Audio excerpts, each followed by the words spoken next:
Good evening and welcome to KiniNews. Doubts surrounding Muhyiddin Yassin's legacy as Prime Minister continue to mount, with UMNO applying steady pressure. Today, the party revealed the letters from its MPs against Muhyiddin. UMNO has revealed the names of its MPs who have written to the young di-Pertuan Agong to say that they have withdrawn support for Prime Minister Muhyiddin Yassin. The 13 letters by UMNO MPs addressed to the King were affirmed by lawyer Santara Segaran.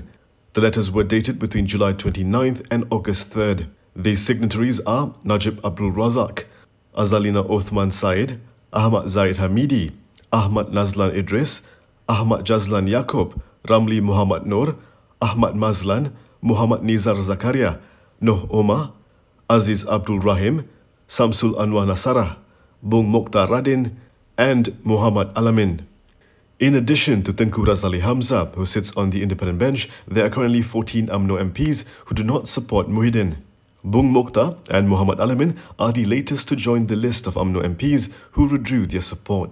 UMNO's official website also shared 2 letters signed by UMNO President Zahid. The first, dated July 30th, saw Zahid seeking an audience with the Agong to present the first batch of letters signed by the UMNO MPs. Zahid said the position taken by the UMNO MPs were in accordance with the party leadership's decision on July 7th. The second letter, dated August 4th, saw Zahid providing a full list of the 14 MPs and his assurance to the Agong that none of the MPs who signed the first batch of letters had second thoughts. Opposition MPs have claimed that they are being approached by unknown individuals and are being offered cash for their support. Now, speaking of that, Malaysia needs a free press now more than ever before. And we need allies like you to support us. Click on the link in the description below to support the channel so that we can continue to ask the tough questions. PKR lawmaker Nik Nazmi Nik Ahmad has alleged that he was offered 30 million ringgit from an anonymous individual for his political support. However, he told reporters outside the Dangwangi District Police Headquarters that he could not verify the authenticity of the offer. Minggu lepas saya terima tawaran saya akan terima 24 atau 26 juta dengan syarat saya bawa 6 orang lagi. Mereka akan terima habuan mereka, tapi saya sekarang sekiranya if I bring 6 orang lagi ni, saya akan terima 24 atau 26 juta lah. So kali ini tiba-tiba 30. Datang seorang-seorang. Okey, boleh makan durian puas-puas.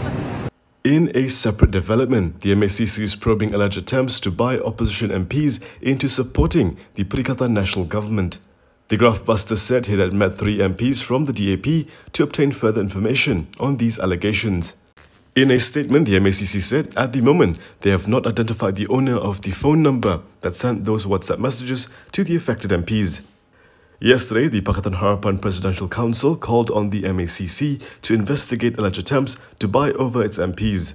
Several opposition MPs revealed that they had been anonymously offered incentives to change their allegiance.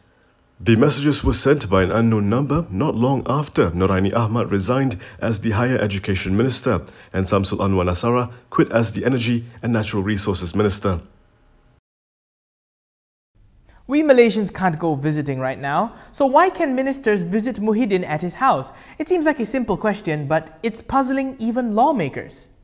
As more opposition lawmakers are questioned by police in Kuala Lumpur over their involvement in a gathering outside Parliament last Monday, a PKR MP has questioned why ministers are allowed to gather at Muhyiddin Yassin's residence recently. Nik Nazmi raised the issue after being questioned by cops at Dangwangi today. Saya nak tahu atas dasar apa menteri-menteri yang pergi ke rumah Perdana Menteri banyak kali, ya, bila selepas titah tuanku tempoh hari yang mengatakan Taqiyuddin telah mengelirukan Dewan, beberapa kali kita tengok menteri berhimpun di rumah Perdana Menteri. Ya, atas tu ikut SOP mana, ikut ya, macam mana mereka boleh berhimpun tanpa ada masalah. It was reported that ministers have been gathering at Muhyiddin's residence since July 29th. Shortly after, the young di-Pertuan Agong expressed utmost disappointment with the statement made in Parliament on July 26th that the government had revoked all emergency ordinances without His Majesty's consent. Kuala Lumpur and Selangor are currently under Phase 1 of the National Recovery Plan, where social activities including house visits are barred. UMNO and MCA go way back. You can say they've been great friends, but that friendship is now being put to the test. As MCA drifts towards Prime Minister Muhyiddin Yassin, Party Chief Wee Ka Siong has stressed that MCA is still committed to Barisan Nasional. We also said the coalition's collective decision on Perikatan Nasional was made through a consensus.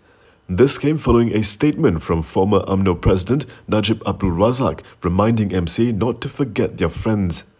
Recently, MCA decided not to heed UMNO's decision to break ties with PN and withdraw support for Muhyiddin. On August 6th, Wee was spotted with a group of rebel UMNO MPs who decided to break ranks with their party and continue supporting Muhyiddin. Writing on Facebook, Wee said in March last year, the BN Supreme Council decided to support the PN government and bloc and adopted a no PKR and no DAP position.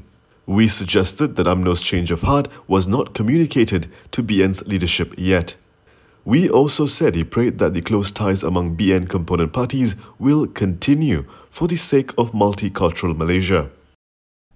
It's easy to get desensitized with all these COVID-19 figures, but let us not forget that our fellow Malaysians are dying every day. If you are in Selangor especially, this is time to do all you can to stay safe.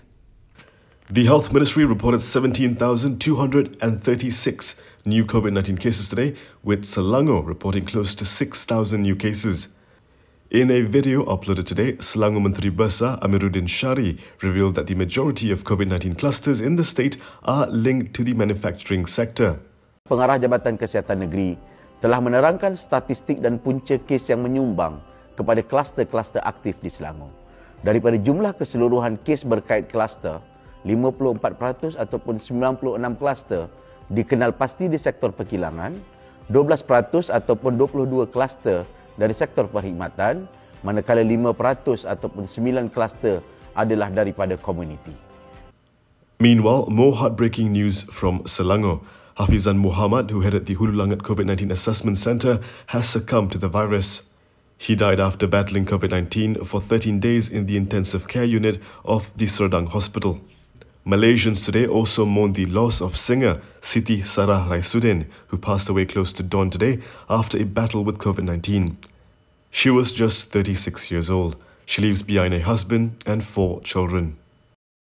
That's a wrap for KiniNews this evening. For more stories, you can go to kinitv.com. Don't forget to follow us on social media, on Instagram, Twitter, YouTube and Facebook to get the latest news updates. If you want to support the independent media, do consider a subscription to malaysiakini.com. If you're heading out, don't forget your mask. And when you can, do try to stay home. I'm Daniel Anthony. Thank you for watching. And as always, stay safe, Malaysia.